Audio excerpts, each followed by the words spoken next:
rocket jumping. Not only is it fantastically fun, it's incredibly useful as well. In this video, I'll be showing you the basics of rocket jumping. Let's get started. The easiest way to rocket jump is just to look straight down and jump, crouch and fire, all at the same time. This will send you straight up in the air. To get onto ledges and rooftops, you just do the exact same thing. Jump, crouch and fire, just while running forward. This will make sure that you travel both upwards and forwards, instead of just straight up. Rocket jumping can also be useful for long jumps, to get you across a map faster.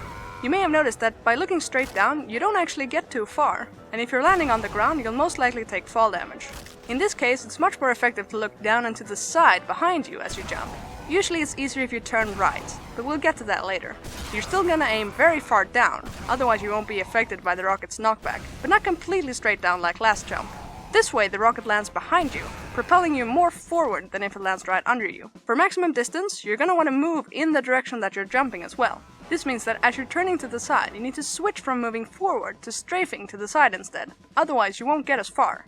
When doing this, remember to turn back around and look forward once you fire the rocket, so you see where you're going. Another way to do long jumps is to jump off of walls.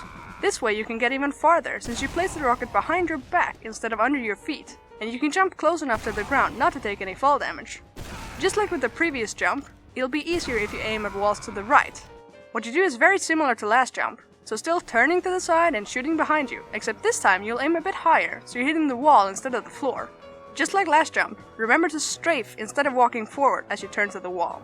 So what's the reason it's easier to aim to the right when rocket jumping? It's because the rocket launcher actually fires its projectiles slightly from the right.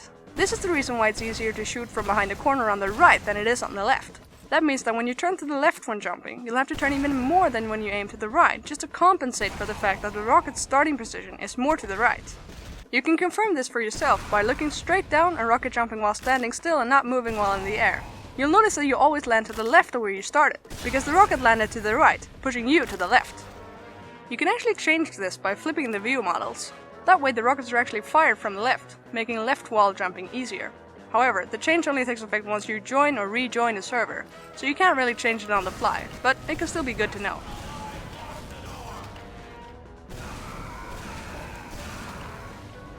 Once you're in the air, make sure you keep crouching through the entire jump. That way you'll fly farther, and it also allows you to air strafe better, that is, controlling your movements and direction while in the air. I've made a separate video dedicated to this topic, but the very basics is that to go left, you press the A key while slowly aiming to the left, and to go right, you press the D key and slowly aim to the right. When you're about to jump, keep in mind the distance you are from the floor or wall as you fire the rocket. If you're closer to it, you'll be pushed farther, but you'll take more damage. In regular play, you might not always need to get the absolute maximum boost to clear certain jumps, so it can be more beneficial to stay a bit further away as you fire. That way you can still make the jump, and you'll have more health left once you reach your destination. It's also a good idea to learn where the health packs are. If you can coordinate your jumps with good health pack spots, you can move around incredibly fast and lose little to no health. This is really all you need to know to start practicing. For the rest of the video, I'll go over a few special items that can be used when rocket jumping, but these are not necessary and are mostly used for fun or when practicing. The base jumper is a parachute that can be deployed when in the air, which will give you more air time and make it easier to strafe mid-air. So if you have one, you can use it to get the feel for air strafing. Just know that this can be dangerous, as it leaves you hanging in the air for longer, making you an easier target to hit. Another item that can be useful when rocket jumping is the gunboats. They allow you to rocket jump without taking nearly as much damage, which can be useful to reach really high areas on certain maps. However, that leaves you without a secondary, so you'll have to decide for yourself if that's a trade-off you're willing to make.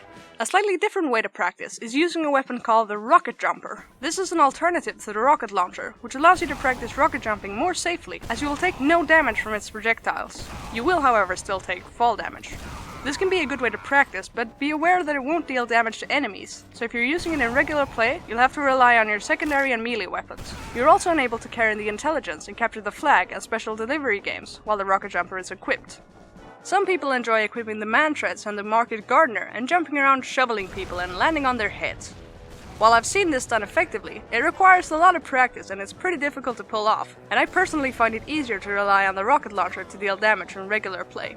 Of course, there's a whole lot more to learn and more difficult jumping techniques to practice, but now you at least know the basics. Just remember to actually use this in regular play, as it's incredibly useful for moving quickly across a map, as well as getting you to a higher ground, which can give you an advantage against the other team. It doesn't take a lot to get a hang of. And before you know it, you'll be whizzing by both teammates and enemies, whether you're headed for a payload cart, a control point, or the enemy's intelligence. I hope you found this video helpful. If you'd like to see my other jumping tutorials or any other videos I've done, there'll be links in the description. Have fun, and thank you for watching.